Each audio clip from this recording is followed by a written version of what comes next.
Сәлеметсіз бе? Ашушан еріншек қызметкерлер керек емес. Ай, молодец! Жеті қазынаның бірі саналатын ит адамның ақылды досы, қызметте серігі. Иттің иіс сезу қабілеті адамнан 10 000 есе артық, ал есту қабілеті 10 есе жоғары. Осындай төбеттердің қылмыс ашуда пайдасы орасан зор. Көрермен, эфирде Сақшымен сырласу бағдарламасы. Бүгін Атырау облысы полиция департаменті кинологиялық қызмет орталығындамыз. Сәлеметсіз бе? Қош келдіңдер. Біздің басты кейіпкері кинология қызмет тобының кіші инспектор-кинологы Жаслан Төремұратұлы Елеуов. Бүгін кинология қызметінің маңызы туралы білетін боламыз. Көңіліңіз қалай?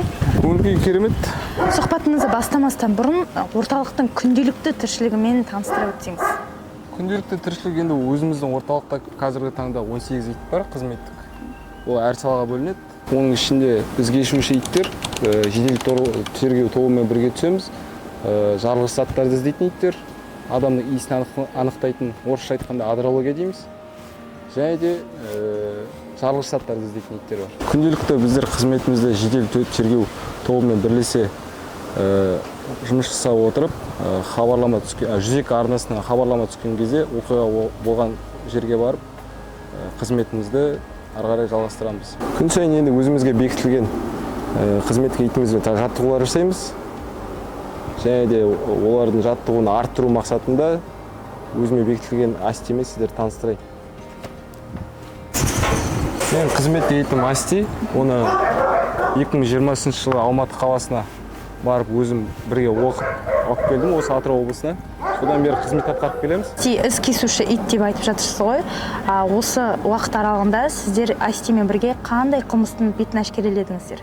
Деген бірнеше адам жоғалу фактілерін былай айтқанда қылмысты ашқан.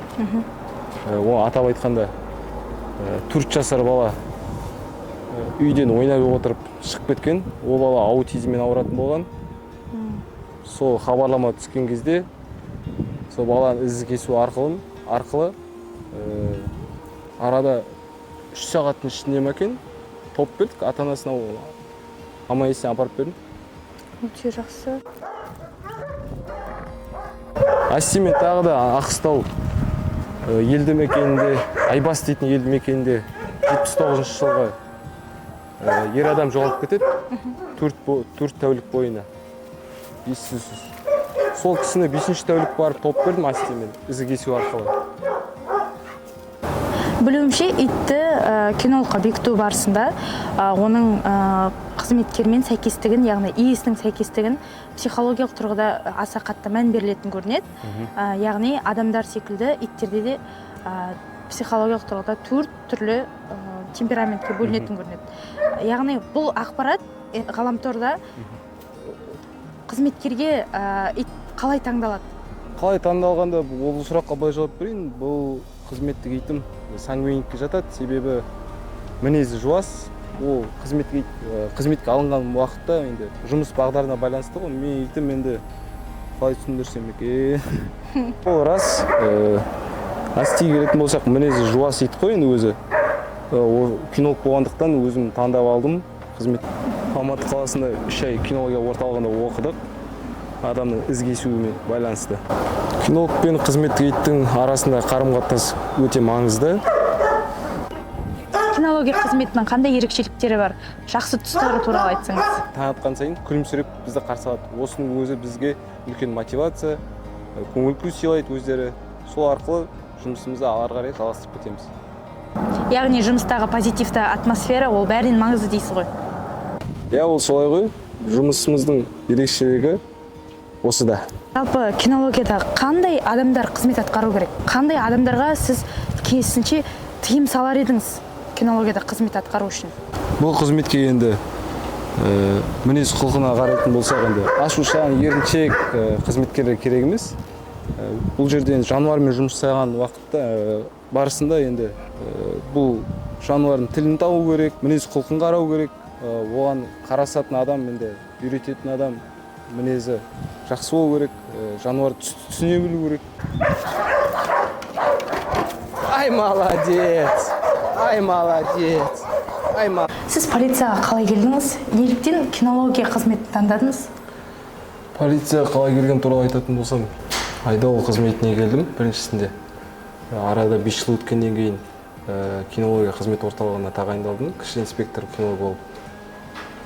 Содан бері негізі бала арманым кинолог болу. Ол уақытта енді мынандай қызмет бар екенін білген жоқпыз. Әуежайда, мысалы, вокзалдарда итпен қызметкерлер жүреді, соған қарап қызығып, өсе келе жұмысқа тағайындалдым. Өзім бала кезімде негізі итім болған, немецкий овчарка. Лақабаты Арнетта. Сол итпен бастап қызығушылық басталды ғой. Көп рахмет, бала армандарыңыз орындала берсін. Жалпы полициядағы қызметіңізден бөлек немен айналысқанды жақсы көресіз? Хоббиіңіз қандай? Хобби демалыс уақытында енді табиғат аясында балыққа шығамын, жаттығу жасаймын, жүгіремін, жанұяма көңіл бөлемін. Бұдан бөлек спортпен айналысамын, бокске барамын. Көбінесе жанұяға көңіл бөлген жақсы көреміз ғой. Сұхбатыңызға көп рахмет. Уақыт тауып, қызметіңіздің қыр-сырымен бөліскеніңіз үшін алғысымызды білдіреміз. Алар асауларыңыз аласармасын. Кинолог болу итпен бірге жүру ғана емес, иттің анатомиясын, физиологиясын, психологиясын терең зерделеу, жануарларға құрметпен қарау. Ең бастысы, әр маман өз ісін сүйіп істесе, кәсібінің шебері атанары сөзсіз.